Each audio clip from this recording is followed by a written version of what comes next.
covering the final set of 25 questions for the psychology paper for July 2016 NET paper 3. Now, most of the questions again in this section were direct. The question that was based on passage usually is very tricky. This time this was easier too. So let's go through them. The first question is, which need produces active controlling social behavior and which need produces less passive controlling social behavior? So a kind of more passive and less controlling social behavior would be a behavior produced by intimacy, where the relation is more trustworthy and confident, but it is less controlling in terms of social responsibilities. However, need for affiliation will produce active and more controlling social behavior with more engagement into social activities. So the correct answer would be C. Next question. Now this is a question which asks about the problem solving cycle, and as per the problem solving cycle, the first stage is you identify the problem, you define your goals, then you choose a good strategy to work around, you have a set of mental representations around which you have your thoughts that are processed, then finally you have the mental resources, you monitor it, and there is evaluation. So that is the correct answer, that is A. Next, you have to match the terms with the exact definition, I could say. So positive reinforcement and negative reinforcement. Reinforcement means strengthening of the behavior. So positive reinforcement implies strengthening a behavior by presenting a desired stimulus after the behavior. So if you ask a child that you would give him a chocolate after every successful exercise, then that is a kind of positive reinforcement. Then you have negative reinforcement, talks about strengthening the behavior by removing the aversive situations when the behavior occurs.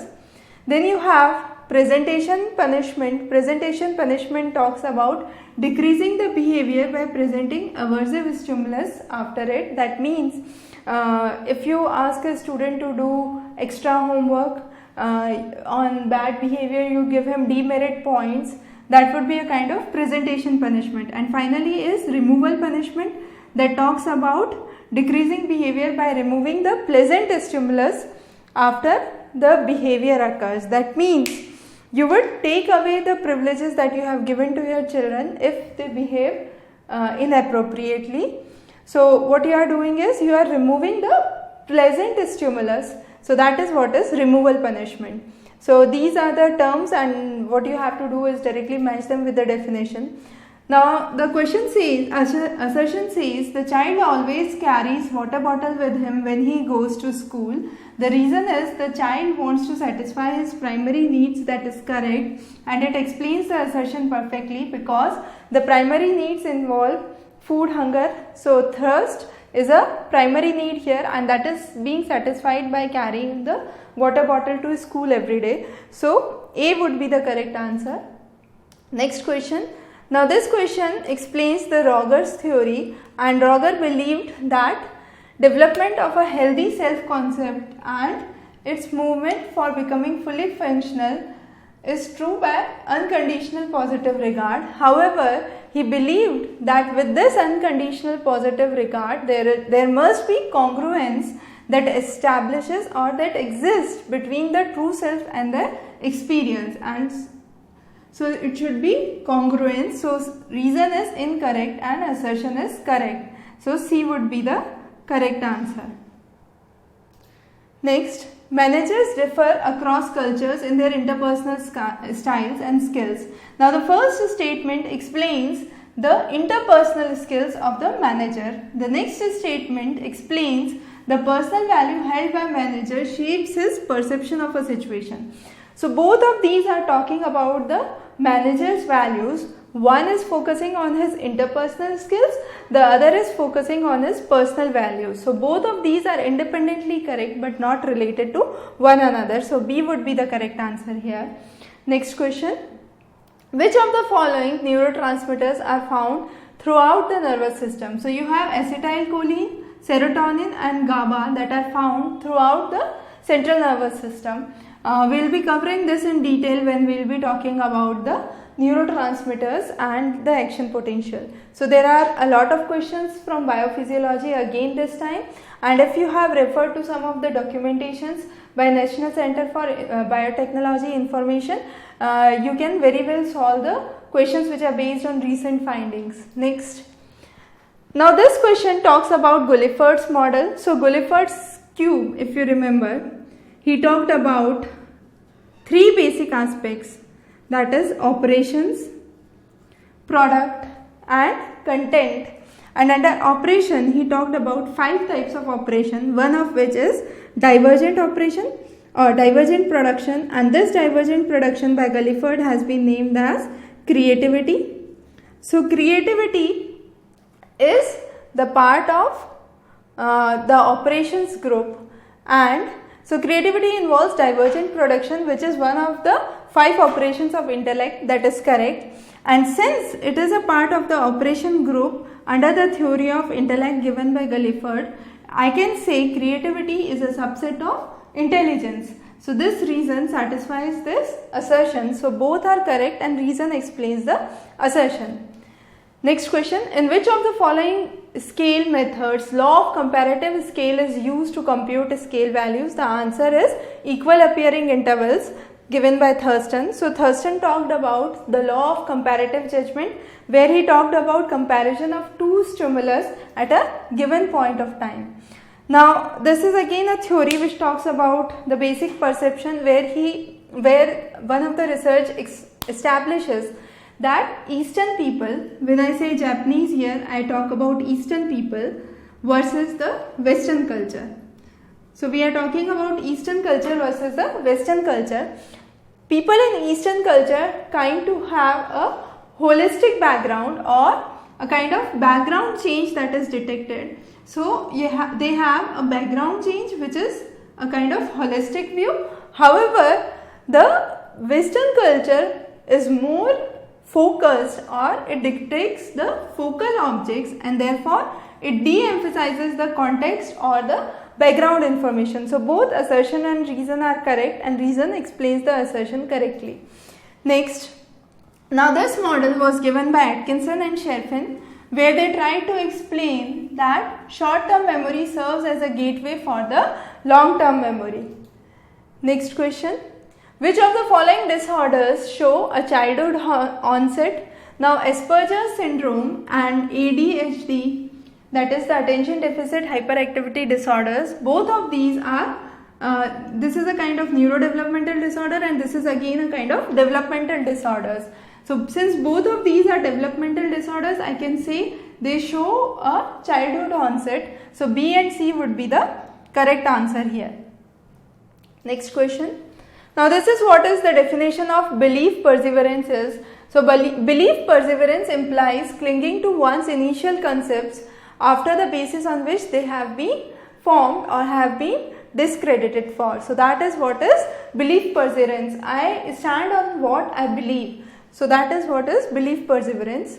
Next is long-term potentiality involves. Now when we talk about long-term potentiation, we talk about the various receptors that affect it. So one of the receptors is NMDA and the other receptor is AMPA.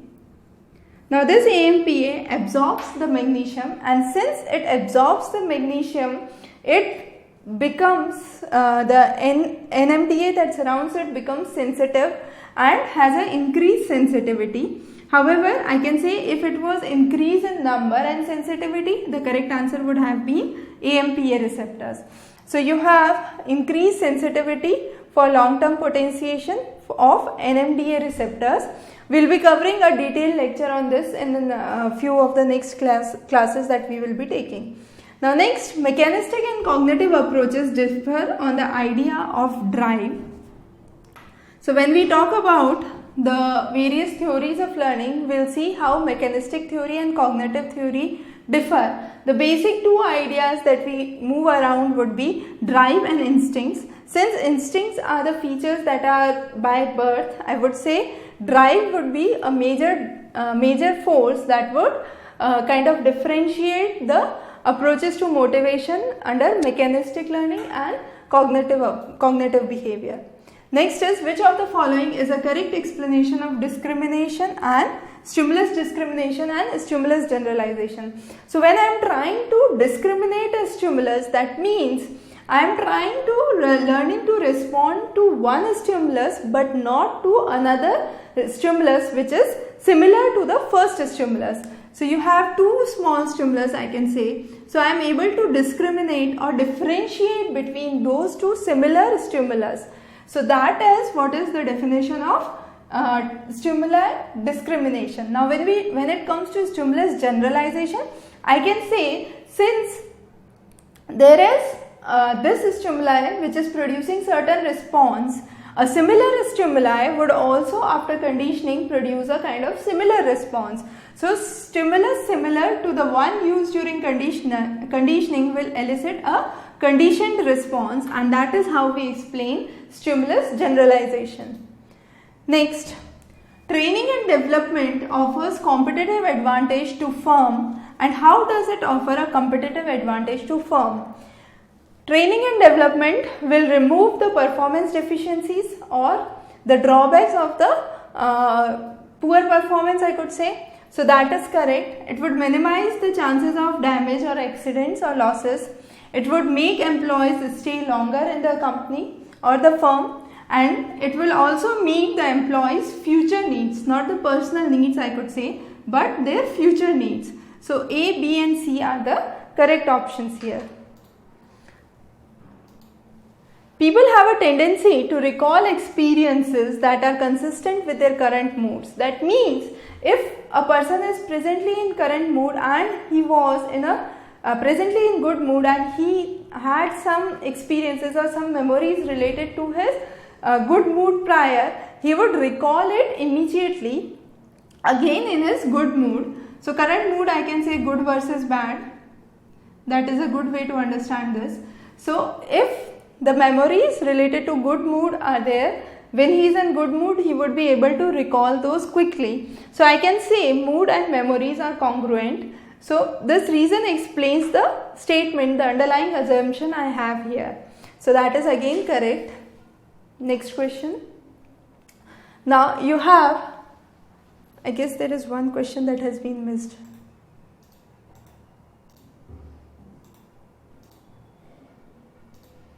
So there is a repetition of a question here. There was a question which talked about the utterance of letters. So when I say there is a single word that is uttered, we call it hollow phrase. So hollow phrase would be the correct answer for the question that talks about single word that is being used. Now next question, here what we are trying to do is, we are trying to match the approach with the correct description. So you have the computational approach. So computational approach, as the name suggests, you are involving computations or mathematical understanding. So what you are trying to do is, you are trying to manipulate the incoming signals to understand the world. So that is what is computational approach. Under constructivist approach, I am talking about the fragments of sensory information that I am taking from the reality. So that is what is constructivist approach. Then you have the ecological approach. Ecological means I am trying to get direct information from the environment surrounding me. And finally you have the feature analysis that talks about recognizing the various visual features. So that's the correct match. So these are the correct matches. Now next question is, the next set of 5 questions are based on passage. Now this passage explains, let's see what it talks about first and then we'll move on to questions. So first there is an industrial psychologist who is trying to assess or evaluate students based on job efficiency. So what 3 parameters he is taking? The first is the MBA score, the selection test score and the evaluation score. So these are the 3 parameters that he is taking. Based on that he gets certain correlation, that is 0.4, 0.5 and 0.6, and all these results are significant. So when he apply a multiple regression, he have 3 variables as predictors and he explains the variance as 56.25 is the variance that he tries to explain here. Now what he does is, he adds a 4th parameter, that is communication skills.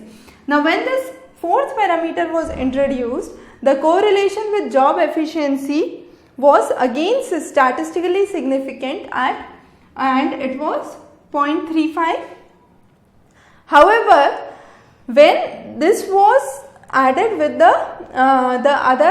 correlated with the other three parameters, the result was found to be insignificant. Now based on this, we have the following set of questions.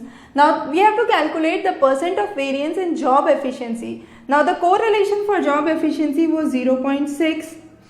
Since it is asking to calculate percent of variance, what does it mean? So percent of variance is 0.6 and is square r or r square. So that means if I square it, I get the variance here, that is 0.36 percentage. So it would be 36%.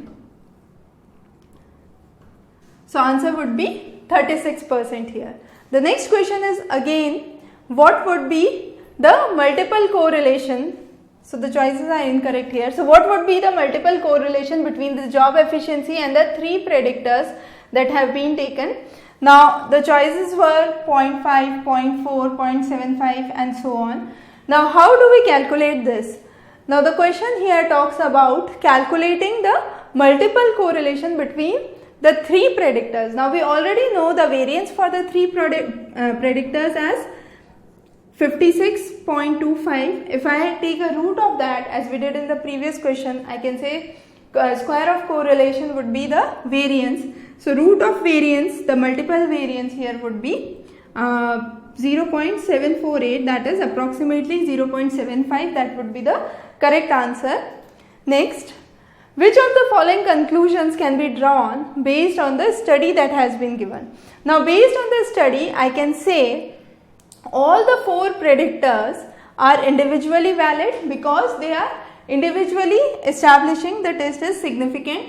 So I can say they are individually valid. However, communication skill assessment has unsatisfactory incremental validity because even after the introduction of communication skill, there was no significant change in the values that were already existing for the three parameters that we had taken or the three variables that we had incorporated. That means this communication skill is a kind of part of the existing three variables that exist. So you have A and D as the correct answer here. Next question, B coefficient obtained in multiple regression is. Now this question has nothing to do with what has been asked or what has been described in the passage. I can say y is equal to bx plus c, where c is the constant and y is the outcome predictor. Here b is the regression coefficient. However, in case of multiple regression, what happens? Y would be b0 plus b1 x1 plus b2 x2 and so on, and what we call these are known as the partial regression coefficient. So if it is a linear regression equation, it would be regression coefficient. If it is a multiple regression equation, we call it partial regression coefficient. And finally, the last question, what conclusion can be drawn based on the above passage? Based on the above passage, I can say out of the four predictors, at least some are correlated with each other, because even after the introduction of the fourth variable, that is the communication skills that we introduced, there has been no significant change in the amount of variance that has been seen or that has been I could say explained by the predictors. Therefore, at least some of the predictors are correlated nicely with each other. So B would be the correct answer here. With this, we cover the final set of 25 questions for the psychology. We will be covering some of the important lectures that we found through this paper. So you can subscribe to our channel for all further updates on psychology. Have a good day ahead.